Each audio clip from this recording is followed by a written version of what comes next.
لباس خوبصورتی ہے۔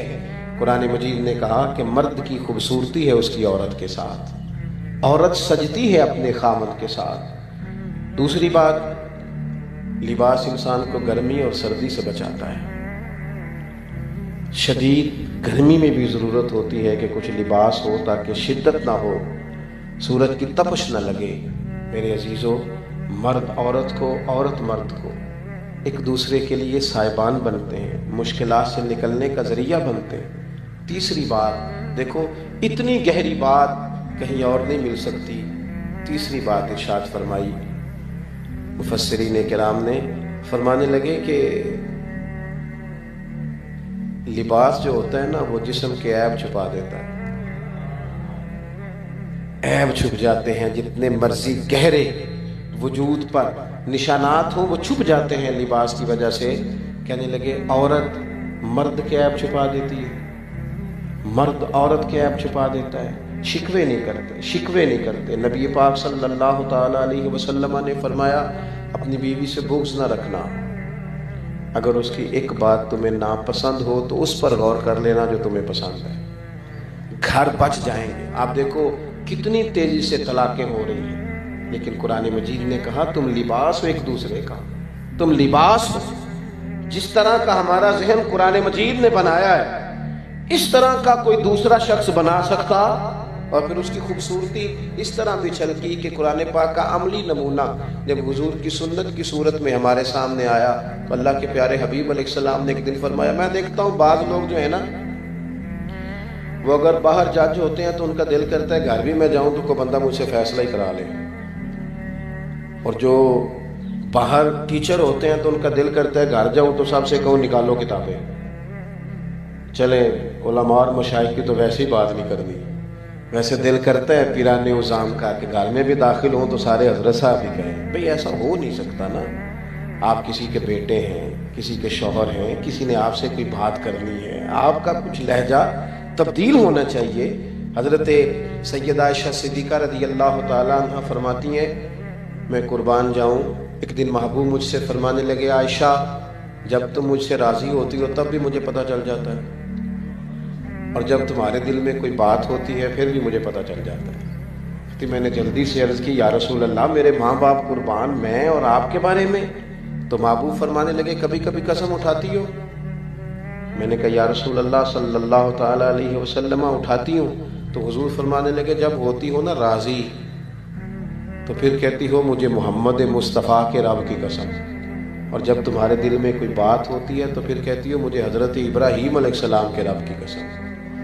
تم پھر قسم جناب ابراہیم علیہ السلام کا رب کہہ کے اٹھاتی ہو، ایسے ہی ہے؟ حضرت عائشہ صدیقہ رو پڑی، عرض کرنے لگی یا رسول اللہ صلی اللہ تعالی علیہ وسلم یہاں تک آپ خیال رکھتے ہیں، یہاں تک آپ احساس فرماتے ہیں، یہاں تک آپ کو خیال ہے؟ عزیز بھائی، یہ جو گھروں کے اندر ہمیں ضرورت ہے اس کی بھی تلقین اگر ہمیں ملے گی تو کتاب و سنت سے ملے گی۔ ہمارے گھر بچیں گے تو کتاب و سنت کی برکت سے بچیں گے۔ پھر حضرت عائشہ صدیقہ نے عرض کی یا رسول اللہ میں نام ہی چھوڑتی ہوں پر میرے دل میں ہر وقت میرے محبوب موجود رہتے ہیں۔ آپ دیکھیں دوسرے مقام پہ قرآن مجید نے ہمیں کہا یا ایھا الذین آمنوا قوا انفسکم واہلیکم نارا، اے ایمان والو خود بھی دوزخ سے بچو، اپنے گھر والوں کو بھی بچاؤ۔ خود قرآن مجید نے ہمیں تلقین کی۔ آپ مجھے بتلائیے کتنے باپ ہیں جو گھر میں دین کی تبلیغ کرتے ہیں؟ کتنا خوبصورت وہ انداز ہوگا جب کوئی والد اپنے بچوں کو دین کی بات بتائے۔ حضرت عمر نے عرض کیا تھا اس آیت کے نزول کے بعد کہ یا رسول اللہ اس کا معنی کیا ہے؟ تو محبوب کریم علیہ السلام نے فرمایا جن چیزوں کا اللہ رسول تمہیں حکم دیتے ہیں تم اپنے بچوں کو ان چیزوں کا حکم دو، اور جن چیزوں سے اللہ رسول تمہیں منع کرتے ہیں تم اپنے گھر والوں کو منع کرو۔ قرآن مجید کی تعلیمات جیسے ہی ہمارے گھر کے اندر آئیں گی، جیسے ہی ایک دوست ایک دفعہ کہنے لگے جناب رشتوں کی گہرائی کے تعلق سے قرآن مجید نے جو اسباق دیے ہیں، کچھ نہ تھوڑی تھوڑی دوری ہوتی ہے بعض اوقات گھر میں بسنے والوں کی، ویسے بھی جو چیز زیادہ قریب ہوتی ہے اس کی قدر تھوڑی کم ہو جاتی ہے۔ ہمارے رشتہ دار زیادہ خراب اس لیے ہوتے ہیں کہ ان کا ہمیں سارا پتہ ہوتا ہے، اور دوسروں کے اس لیے اچھے ہوتے ہیں کہ ان کی ہمیں پوری معلومات نہیں ہوتی۔ جس بندے کی زیادہ معلومات ہو جاتی ہیں اس کی کمزوریاں بھی سامنے آ جاتی ہیں۔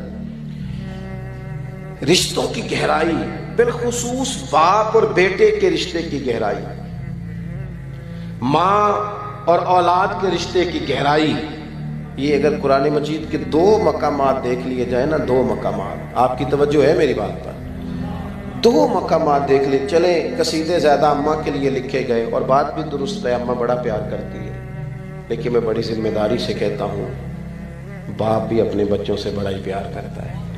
والد نہ کہہ نہیں سکتا نا میں صدقے جاؤں، اس کا جملہ نہیں ہے، وہ کہہ نہیں سکتا، ورنہ تو بیٹا تھوڑا بڑا ہو جائے نا، وہ اس کا قد برابر ہو جائے تو والد سمجھتا ہے کہ یہ تو میرا اعزاز بن گیا ہے، یہ تو میرے برابر آ گیا ہے، اب تو میرے لیے بڑی ساری پریشانیاں ختم ہو گئی۔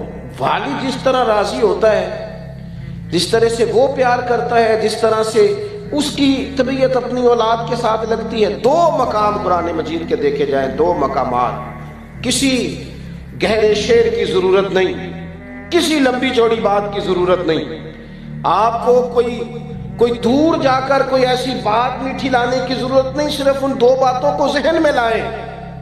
قرآن مجید نے ایک محبت بیان کی حضرت یوسف اور جناب یعقوب علیہ السلام کی، ذرا غور کرو نا اس محبت کو، یعنی باپ کی آنکھیں اس لیے شدید تکلیف میں آ گئیں کہ وہ بیٹے کے لیے آنسو بہاتی ہیں۔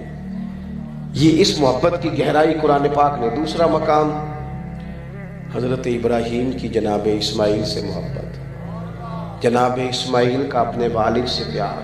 کیوں ادھر ادھر سے شعراء سے ہم سنیں، آپ دیکھو نا، اتنی بھی کہیں گہرائی ہوتی ہے کہ باپ خنجر لے کے بیٹے کی گردن پہ رکھ دے اور اسے کہے کہ میں نے خواب دیکھا ہے، میں تجھے ذبح کر رہا ہوں، بتا تیرا کیا خیال ہے، اور پھر وہاں جواب میں اتنا حسن ہے۔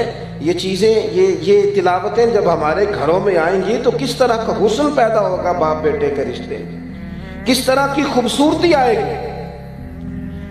کیا خیال ہے بیٹا تیرا؟ تو بیٹے نے کیا کہا، یا وطف الما تؤمر، یہ نہیں کہا آپ ذبح کر دیں، کہا ابا جی جو رب حکم دیتا ہے وہ سارا آپ میرے ساتھ کر دیں، مجھے آپ صبر کرنے والوں میں سے پائیں گے، جو حکم ہوتا ہے وہ کر دیں۔